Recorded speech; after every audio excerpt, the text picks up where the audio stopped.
تو اس کے بعد پھر جہاں جو میرا تور گوت ہے یہ راجہ رشی برما وہاں سے آیا تھا، آگے چل کے اس کے پھر برانچ گوت اور بھی چل چکے ہیں، مڈاڑ بھی اسی کے اندر سے، سندھو گوت بھی اس کے اندر پھر آ کے لنک ہو جاتا ہے، اس کی پھر اپنے سب گوت ہے، جاٹو راجپوت، تور راجپوت، راگو راجپوت، ستراولے راجپوت، لیکن مینلی یہ تور گوت ہے۔ یہ تور گوت جو ہے اس کی تقریباً 84 پشتوں کا میرے پاس شجرہ موجود ہے، اور اس گوت کی سب سے بڑی خوبی یہ ہے کہ اس نے دلی پر لگاتار 23 پشت تک حکومت کی ہے۔ دلی میں، ہندوستان میں؟ ہاں یس، یہ بکرمی 5 یعنی حضرت عیسیٰ علیہ السلام کے دور میں راجہ ہتھ نے اس دلی کو بسایا تھا، اور اس کا نام گڑھ ہتھنا تھا۔ اس کے بعد پھر دلی اس کا نام پھر بعد میں سیٹ ہوا ہے، اس وقت گڑھ ہتھنا تھا اور راجہ ہتھ نے اس کو بسایا تھا، اور راجہ آننگ پال تک 24ویں پشت تک لگاتار اس دلی کے اوپر تور راجپوتوں کی حکومت رہی۔ اس کے بعد یہ جو تور راجپوت ہیں ان کی جو میجارٹی تو صاف ظاہر ہے دلی شہر میں ہی ہونا تھی، بہت بڑا بر صغیر کا وہ شہر ہے، اور اس کے علاوہ پھر ضلع حصار جو ہے یہ ٹوٹلی توروں کا ہے۔ اگر ضلع حصار کے اندر کوئی آدمی ادر دین تور یا ادر دین جاٹو یعنی ان کے علاوہ کوئی اور گوت ہے تو وہ صاف ظاہر ہے کہ کہیں اور سے مائیگریٹ کر کے آیا ہے، وہ کوئی رشتہ داروں کو لوگ لے آتے تھے، بسا لیتے تھے، لیکن جو اوریجنلی جو حصار کا رہنے والا ہے 7 تحصیلیں حصار کی تھی، تقریباً جو پرانا ملتان تھا اس کے مقابلے کا یہ ضلع تھا، اور 7 تحصیلوں کے اندر جو راجپوت تھے وہ ٹوٹلی تور تھے، اور تور سے مراد جاٹو اور ستراولا اور راگو، یہ آگے اس کی 3 برانچیں ہیں، لیکن مین گوت جو ہے وہ جد امجد وہ توری ہے۔ اس کے بعد چوہان گوت ہے، یہ بھی بہت بڑا گوت ہے، اس کا اجمیر سے میں نے نوٹ کیا ہے، اجمیر شریف میں راجہ اج نے اجمیر شریف بسائی تھی، وہاں 35 سے 37 پشت اس کی حکومت رہی ہے۔ وہ دلی والی حکومت کے مقابلے میں اس کا ایریا اور علاقہ تو چھوٹا تھا، لیکن اس نے بھی بہت عرصہ حکومت کی ہے۔ اور بعد میں پھر اس پرتھی راج کو جو ان کا تھا روئے رواں یا بہت بڑا جرنیل تھا، اس کو سب سے بڑا ایڈوانٹیج یہ ملا کہ ان توروں نے 23 پشت کے بعد اس کو دان میں دے دی، چونکہ یہ بھانجا بھی تھا، داماد بھی تھا، اور اس کو جیسے جہیز میں ہم کوئی چیز دے دیتے ہیں بچی کو، یہ جو دلی والی راجدھانی تھی یہ بھی پرتھی راج کو دے دی، اور اس سے تقریباً آدھے ہندوستان کا مالک پرتھی راج یا پرتھی سنگھ بن گیا۔ اور پھر جیسے پانی پت کی دونوں جنگوں میں محمد غوری کے ساتھ اس کی ہوئی ہے، پہلی جنگ کے اندر محمد غوری کو اس نے، شہاب الدین غوری بھی ہے ہسٹری میں، محمد غوری بھی اس کا نام ہے، اس کو قید کر لیا تھا، بعد میں اس کو چھوڑ دیا، لیکن دوسری جنگ جب ہوئی ہے پانی پت کی اس میں شہاب الدین غوری نے اس کو قیدی کر لیا اور بعد میں اس کو قید کے اندر ہی مار ڈالا۔ لیکن شہاب الدین غوری کے بارے میں بتا دیتا ہوں، یہ بھی راجپوت تھا، چونکہ یہ غور صوبہ ہے افغانستان میں، یہ آریہ قوم سیدھی ہندوستان میں نہیں آئی ہے، ایران بھی گئی ہے، افغانستان میں بھی رہ گئی ہے، مغربی جرمنی بھی گئی ہے ایران عراق سے ہوتی ہوئی، تو وہ جو وہاں رہ گیا تو وہاں اسلام قبول کر لیا ہے، یہ بھی آریہ قوم کا۔ وہ یہ راجپوت یا راؤ تو نہیں کہلاتے ہیں، راجپوت راؤ یا رانے تو وہی کہلاتے ہیں جو کہ ابھی پراپر ہندوستان کے اندر سیٹل ہیں، لیکن جو لوگ دوسرے ملکوں میں ہیں، جا کے افغانستان میں صوبہ غور ہے، یہ بھی جو تھا اگر اس کو فتح بھی کیا ہے یا اس کو قید بھی کیا ہے تو یاد رکھنا وہ آریہ نسل کا ہی تھا۔ شہاب الدین غوری اسلام اس نے پہلے قبول کر لیا تھا اور اس کے ہاتھوں وہ قیدی بنا اور بعد میں اس کو لے گیا اور پھر وہاں جا کے مار ڈالا۔ اس کے بعد آ جاتا ہے جی مختلف گوتوں کے بارے میں آ جاتا ہے، یہ گوت تقریباً 100 کے لگ بھگ مجھے گوت یاد ہیں، اور ان گوتوں کے جو بڑے بڑے علاقے ہیں وہ میں ہائی لائٹ کروں گا کہ کس ضلع کے اندر یا کس علاقے کے اندر کون سا گوت پایا جاتا ہے۔ سب سے پہلے تور گوت، اسے میں شروع کر لیتا ہوں۔ تور ایک تو پراپر دلی میں صاف ظاہر ہے، وہ اس کا 24 سال جو حکومت کی ہے بہت زیادہ ان کی نفری ہوگی، اور ابھی تک دلی کے اندر کچھ آدمی ایسے جو جوتا نہیں پہنتے ہیں، ننگے پاؤں پھرتے ہیں، اور وہ یہ کہتے ہیں کہ جوتا اس وقت پہنیں گے جب دلی پہ دوبارہ توروں کی حکومت آئی، اور ہماری زبان میں کہتے ہیں کہ ایک بار دلی پھر توراں کی ہو کر رہے گی، یہ ہماری زبان کا، یعنی ایک دفعہ دلی پر پھر توروں کی حکومت آنی ہے۔ چلو ان کا نظریہ صحیح ہے یا غلط ہے وہ تو خدا جانتا ہے۔ اس کے بعد دوسرا نمبر جو تور تھے، یہ اس کی برانچ پہلے بتائیے، جاٹو اور یہ ستراولا اور راگو راجپوت، یہ سارے کے سارے حصار میں ہیں۔ حصار کی 7 تحصیلیں تھیں، اور یہ جو پرانا ضلع ملتان تھا اس کے برابر اس کی رقبہ اور آبادی تقریباً تھی، اور اس کی جو لمبائی تھی یہ 250 کلومیٹر تھی، اور اس ملتان کی بھی تقریباً 250 کلومیٹر ہے۔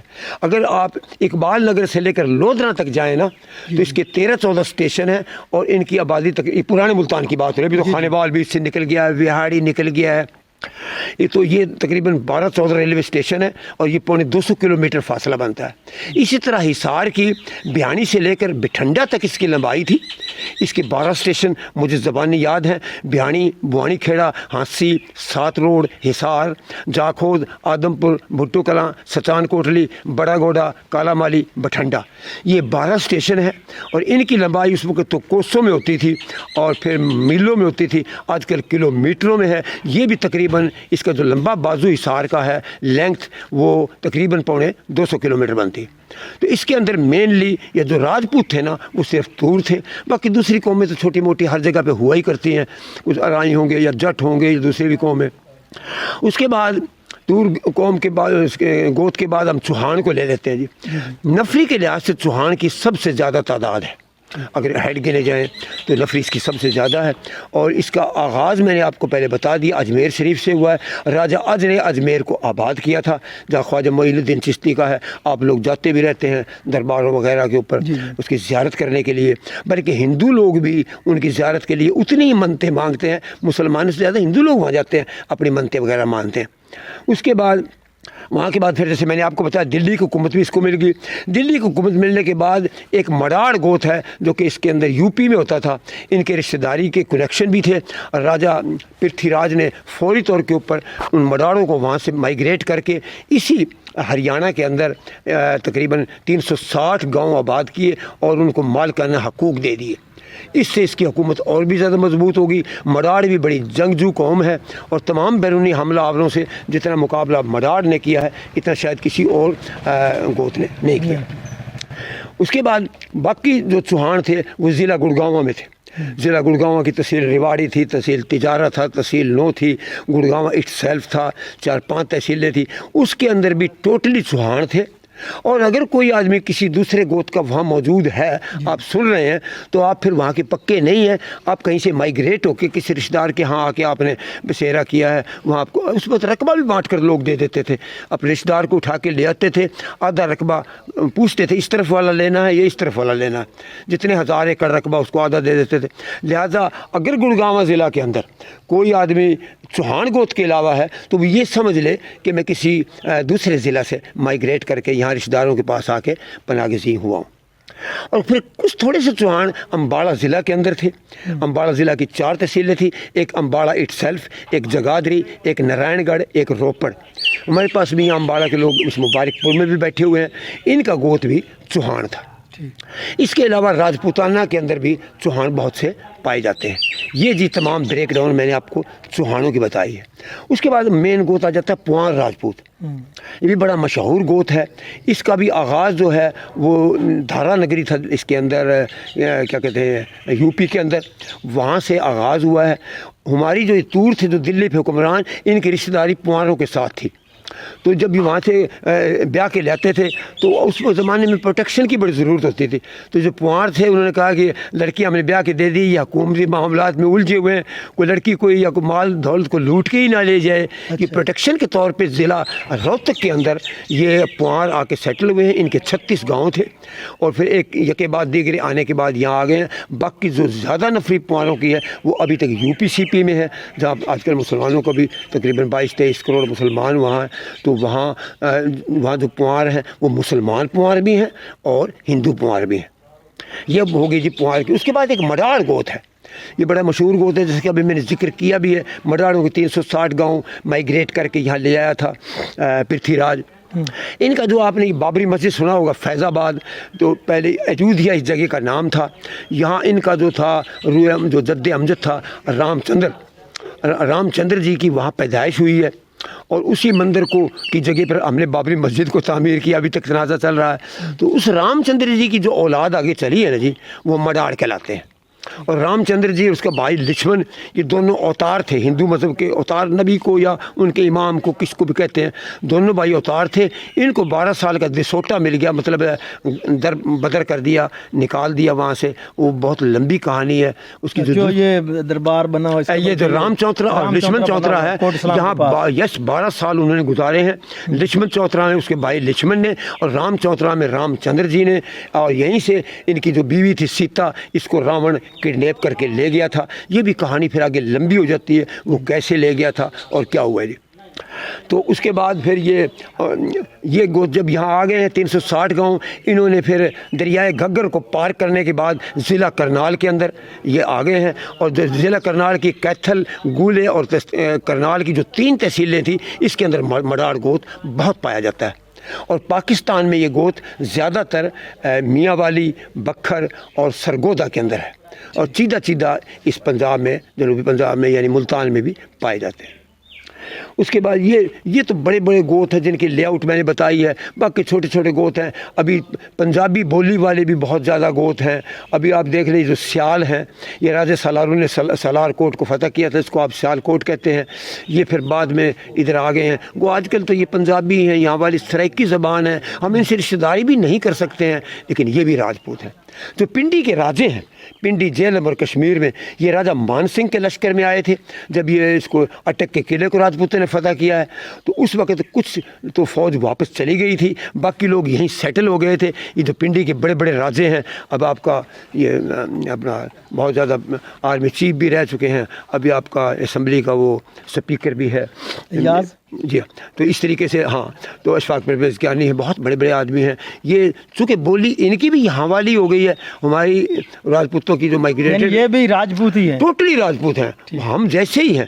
صرف زبان کا فرق اس لیے ہو گیا ہے, یہ پہلے آ کر یہاں سیٹل ہو گئے ہیں, تو زبان تو وہی ہو جاتی ہے, جہاں میجارٹی ہوگی وہی زبان. ہو سکتا ہے آج کے 50 سال بعد ہم بھی اپنی زبان تبدیل کر کے کوئی خدا نخواستہ ایسا وقت آ جائے. تو اس طریقے سے اپنا منہاس راجپوت ہیں, بٹی راجپوت ہیں. یہ بٹی راجپوت بھی یہاں اس پنجاب میں عبداللہ بٹی ہوا ہے, اس کی اولاد ہوئی ہے. یہ بڑے جنگجو لوگ تھے, زیادہ تر تو اس پنجاب میں ہی ہیں, لیکن کچھ لوگ جو بٹی چلے گئے تھے, یہ ڈیرہ جس کے آپ پاس بیٹھے ہوئے ہیں, یہ بھی بٹیوں کا ہے. لیکن یہ بٹی ہمارے ہریانے کے ہیں, یہ تو ہمارے بھائی ہیں, ان کے ساتھ ہماری رشتہ داری ہے. لیکن جو بٹی یہاں پنجاب میں رہ گئے ہیں, کیونکہ ان کی زبان دوسری ہے, ان سے ہم رشتہ داری نہیں کر سکتے ہیں. لیکن یہ بات ہمیں تسلیم کرنا پڑے گی کہ چوخا وہ پنجاب میں بھی رہتے ہیں, لیکن وہ بھی اچھے خاصے راجپوت ہیں. اس کے بعد اس میں چھوٹے چھوٹے گوت ہیں, نروان ہیں, اس کے بعد کوڑےوا ہیں, منج ہیں. یہ اس میں جلندر, ہوشیارپور, لدھیانہ کے اندر, جن کی ٹوٹلی زبان لاہور جیسی, سیالکوٹ جیسی تھی, لیکن تھے یہ بھی راجپوت. یہ چھوٹے چھوٹے گوت ہیں. اس کے علاوہ منہاس راجپوت ہیں, اور بہت سے میں نے نوٹ کیے ہوئے ہیں, وہ میں آپ کو بتاؤں گا کہ وہ سارے تو میں نوٹ نہیں کر سکا ہوں, لیکن پھر بھی آپ کو سیدھا وہ میں بتلا سکتا ہوں. پہلے آپ کو بتا, چوہان ہو گیا, تور ہو چکا ہے, یہ جاٹو, ستراولا, راگو, یہ 3 برانچز میں نے آپ کو شروع میں بتا دی ہیں کہ توروں کی 3 برانچیں ہیں. ان کو ویسے آج کل الگ گوت بھی گنا جاتا ہے, لیکن جد امجد ان کا توری ہے. پوان راجپوت, مڈاڑ کور ہو گیا. مڈاڑ کا ایک بھائی تھا بٹ گجر, یہ بھی ضلع کرنال کے اندر یہ گوت تھا, اور یہ بھی مڈاڑ کی ایک برانچ ہے, بٹ گجر گوت. ایک مہی گوت ہے چھوٹا سا, سلیم گڑھ گاؤں تھے ہندوستان میں, اور 2-3 راجپوتانے میں گاؤں تھے, اس میں مہی گوت ہے. اس کے بعد ایلیوان ہے, یہ اس کے اندر تحصیل جاجر اور ضلع کرنال کے اندر یہ گوت پایا جاتا تھا. اس کے بٹی کا میں پہلے آپ کو ذکر کر چکا ہوں. جو ہمارے ہریانے کے بٹی ہیں وہ ہمارے والی زبان بولتے ہیں, ہم رشتہ داری بھی کرتے ہیں. تو یہاں والے بٹی ہیں وہ چونکہ ٹوٹلی پنجابی ہیں, لیکن وہ بھی. ایک تونی راجپوت ہے, یہ ریاست پٹیالہ میں پایا جاتا ہے, اس کی نفری بھی کچھ کم ہے. اس کے بعد ایک منج ہے, میں سے پہلے بتایا جلندر کے اندر پیورلی پنجابی زبان جیسے آپ کی زبان ہے, سندھو جٹ وغیرہ کی, اس زبان والے لوگ ہیں, لیکن راجپوت ہیں. ایک کوڑےوا ہے, ہوشیارپور کے اندر ایک گوت تھا کوڑےوا. گھوڑے وغیرہ کو اس کا نام رکھ دیا ہوگا, گھوڑے زیادہ رکھتے ہوں گے, شوقین ہوں گے صاحب ظاہر ہے. اور ایک نارو تھا, یہ لدھیانہ میں تھا. اس گوت کے ساتھ بھی ہماری رشتہ داری پہلے بھی تھی اور ابھی بھی ہے. اس کے علاوہ جی جوئیے راجپوت, یہ راجستھان میں ہے. ضلع حصار کے بھی کئی گاؤں کے اندر جوئیے تھے, ضلع گاؤں سیوانی کے اندر جوئیے تھے. اس کے بعد گنگوا گاؤں تھا, اس کے اندر تھے. چودھری واس کے اندر یہ کچھ جوئیے تھے. باقی زیادہ جوئیے یہاں بھی آپ دیکھیں گے, اس میں ملتان ڈویژن میں بہت سے جوئیے پائے. اس کے بعد یہ ایک سندھو گوت ہے, یہ آج کل پیورلی جٹ کہلاتے ہیں, اور جٹوں میں ان کی رشتہ داری بھی ہے. لیکن یہ جو ہے اس سندھ کے اندر ان کا یہ پایا جاتا ہے.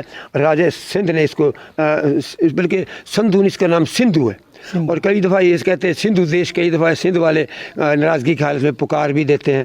تو یہ راج سندھو کی یہاں پہ حکومت رہی ہے اور یہ بھی راجپوت ہے. ڈاکٹر صاحب ہمیں بھی پتہ چل گیا کہ میرا چینل بھی سندھو اور میں بھی سندھو. بالکل اس میں کسی کے ساتھ ہلکا اختلفی یا ڈنڈی مارنے والی تو بات ہی نہیں ہے. کوئی زبانی گپ شپ میں تو آدمی اونچ نیچ کر لیتا ہے. جب تحریری یا کہیں انٹرویو دینا ہو، پوری دنیا میں وائرل ہونی ہو، وہ کافی سوچ سمجھ کے بیان دیا جاتا ہے. اوٹ پٹانگ کا تو فائدہ نہیں ہے نا.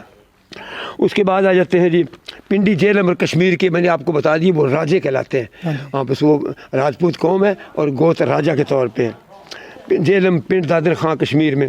اس کے بعد جی ایک سوڈا گوت ہے. یہ جو رانا چندر سنگھ اور رانا ہمایوں سنگھ ابھی بھی ایم پی ہے، یہ بھی ادھر سے مائگریٹ کر کے آئے تھے. ان کی 26 پشت سندھ میں ہو چکی ہیں. یہ ہندو راجپوت ہیں، مسلمان ابھی نہیں ہوئے ہیں.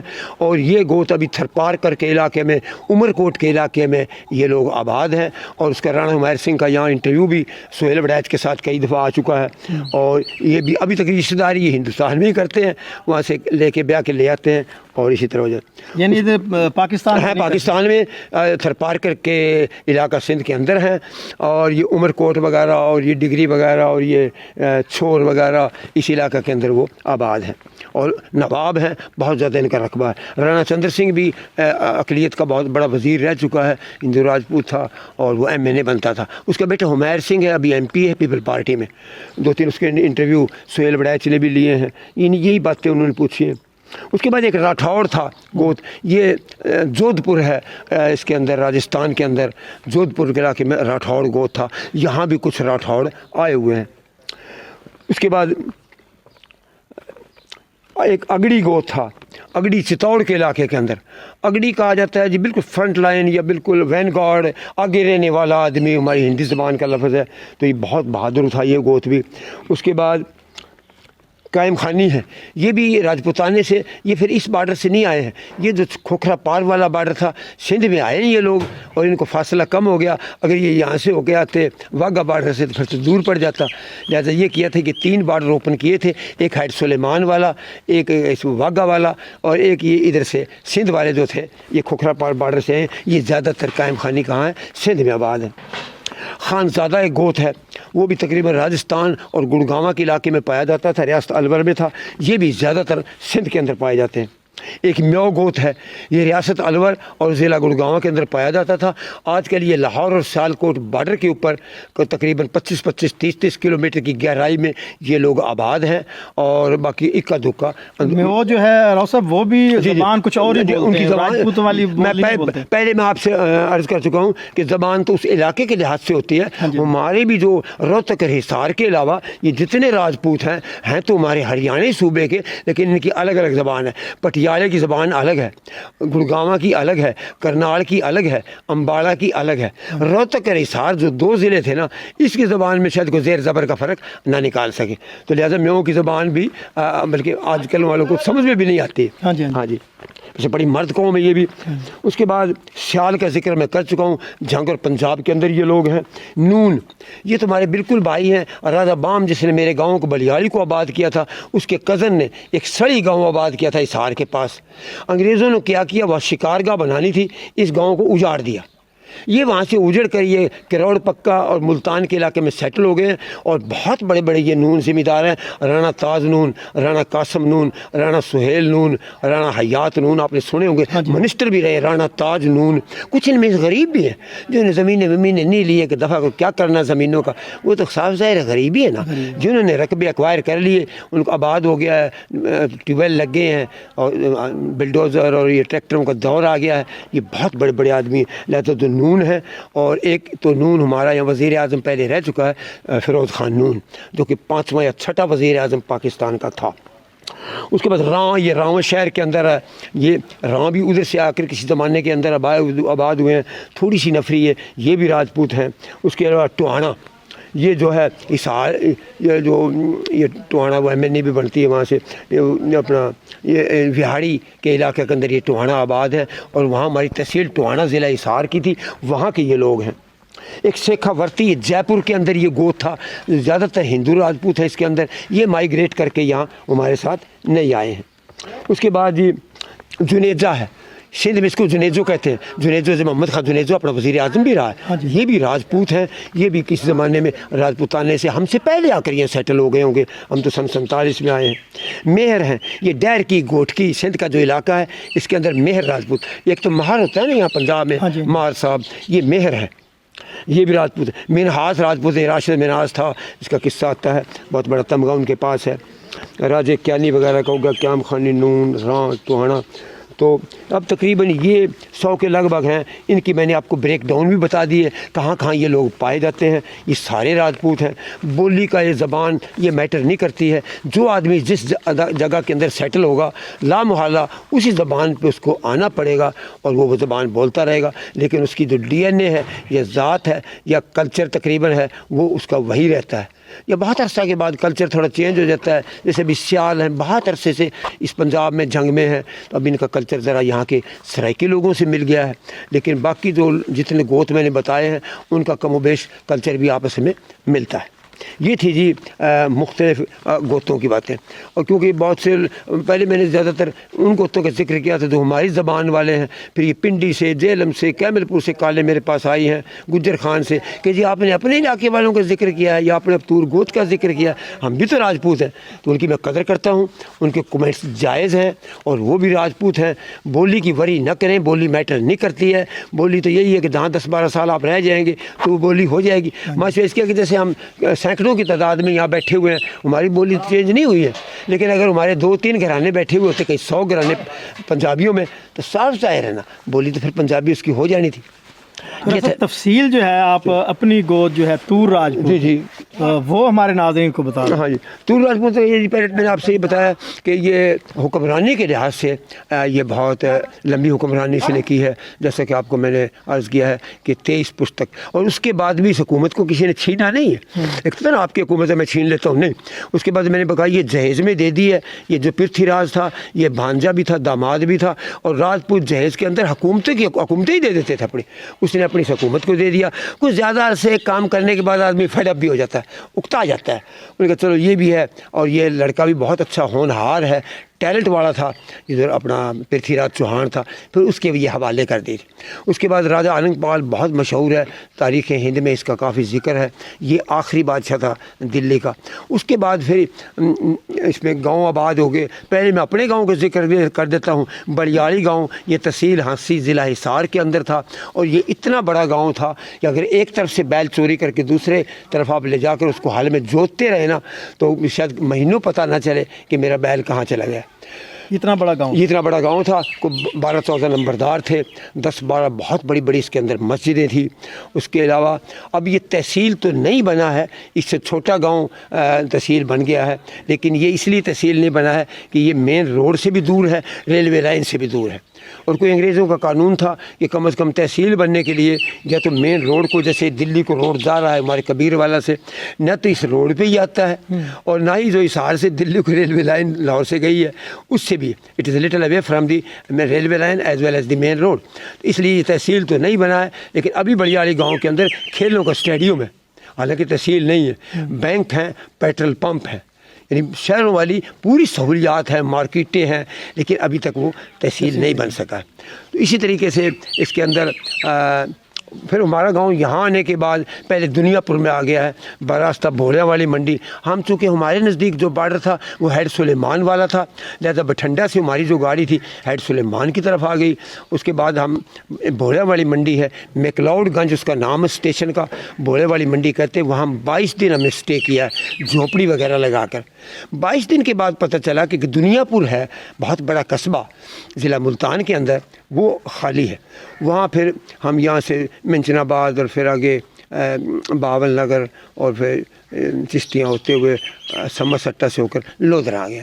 لودھرا میں پورا بڑیاڑی گاؤں سیٹل ہو گیا. وہ بھیڑ تو بہت زیادہ تھی, چرپائی کے ساتھ چرپائی ملنے والی بات تھی, لیکن سیٹل ہو گیا تھا. لیکن وہاں سے پھر ان کو مستی لگی ہے, نہیں جی یہ تو برانی علاقہ ہے, پانی یہاں کا نیچے کا اچھا نہیں ہے. اچھا وہ کنویں چلتے تھے نا, چوں چوں کی آواز آتی تھی, بیلوں والے کنویں ہوتے تھے, تو کہتے تھے انہیں تو لاکڑ روئے ہیں, مطلب لکڑا روندیاں نے. تو وہ مستی لگی ہوئی تھی کہ یہ کیسا ملک ہے, لکڑ بھی روندے نے. وہ یہ وہاں سے پھر ہمارے 80% لوگ تو مائگریٹ کر کے ضلع پاک پٹن میں چلے گئے. ان کے چک میں آپ کو بعد میں بتاؤں گا. اور 20% کے اندر میں بھی آ گیا ہوں, وہاڑی بھی آ گیا ہے, دنیا پر تو تھوڑے سے بچ گئے وہ لوگ بھی آ گئے ہیں, اکاڑا میں 2 چکمے ہیں وہ لوگ بھی آ گئے ہیں, اور باقی جو 80% ہیں وہ لوگ ہمارے کدھر چلے گئے ہیں, اس میں پاک پٹن. اور ان کی بریک ڈاؤن اس طرح ہے, ہماری رانگڑی زبان کے اندر شعر و شاعری میں بتاتا ہوں. وہ ان کی جو الگ الگ محلے تھے ان کے نام: الین پانا گرو میں بکین بیٹھی نانک پور, رامو پورہ 25 میں جھنڈے کے کرتار پور, زہرا بیٹھے بیدی میں دندی نظام دنیا پور, ویاڑی 2 میں چوڑ کے جسا برہنہ مبارک پور. یہ جسا برہنہ سے ہمارا بھی تعلق ہے. یہ ہماری بڑی بڑی بریک ڈاؤن ہے. ان 8-10 جگہوں کے اوپر بلیاڑی گاؤں آج بیٹھا ہے. کوئی اکا دکا گھر تو کہیں جا ہی سکتا ہے, کوئی ملتان شہر میں ہوگا, کوئی کراچی میں چلا گیا ہوگا, لیکن جو میجارٹی پاپولیشن ہے وہ اس طریقے سے ہماری بریک ڈاؤن ہے. آج کل یہاں ہم آباد ہیں. اس کے بعد جو ہے اپنا پوار گوت ہے, یہ بھی اسی طریقے سے یہ اس ملتان ڈویژن کے اندر زیادہ آباد ہے. مڈاڑ گوت کا پہلے میں ذکر کر چکا ہوں. اس کو سیٹلمنٹ کا وزیر لیاقت علی خان تھا, انہوں نے اس کو یہ ہرنولی, پیپلاں اور دور آباد, قائد آباد, یہ اپنا میاں والی, بکھر اور یہ خوشاب کا علاقہ ان کو دیا تھا. آج کل اس میں زیادہ سیٹل ہیں, لیکن کچھ اکا دکا ان کے گھرانے یہاں بھی اس پنجاب سے مراد یہ ہے کہ ملتان ڈویژن میں بھی ہے. تو یہ ہے جی, اس طریقے سے لوگ پھر ٹور اور یہ سیٹل ہوتے پنجاب میں چلے گئے. اس کے بعد پھر میں ایک کتاب لکھ رہا ہوں, اس کے بعد رف نوٹس میرے پاس ہیں. ہر ایک ضلع کے 70 80 گاؤں لکھے ہیں کہ وہاں کس ضلع میں تھے, کس تحصیل میں تھے, کیا گوت تھا. پاکستان میں آنے کے بعد وہ کس ضلع میں سیٹل ہوئے ہیں, کس گاؤں میں ہوئے ہیں, اور آج کل وہ کہاں ہے. یہ یہاں قطع کلامی معاف, یہ کب تک آپ کی جو کتاب ہے کوئی نصب بن گئی ہے؟ نصب ابھی تک باقی ہے.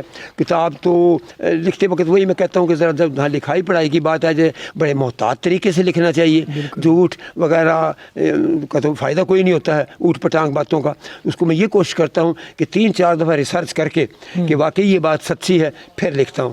کیونکہ کئی دفعہ ایسے ہی ہوتا ہے, سنی سنائی بھی باتیں ہوتی ہیں, جھوٹ بھی نکل آتی ہیں, لیکن میں یہ کوشش کرتا ہوں کہ بالکل ٹرو اور سچی باتیں ہوں تاکہ اس کتاب کی بہت زیادہ. کتاب تو یہاں اردو میں ہی چلے گی, باقی تو بڑے صغیر میں اردو زبان اور تو کہیں نہیں ہے. انڈیا میں ہندی اور انگریزی ہے, تو اس میں تو مجھے ہندی تو مجھے آتی نہیں ہے. انگریزی میرا لکھنے کا پروگرام تھا, لیکن پھر آپ جیسے چینل والوں نے مجھے بتایا کہ آپ اس کو انٹرنیٹ پہ اور فیس بک پہ وائرل کر دیں, وہ لوگ وہاں سے اپنی گائیڈ لائن لے لیں گے اپنے.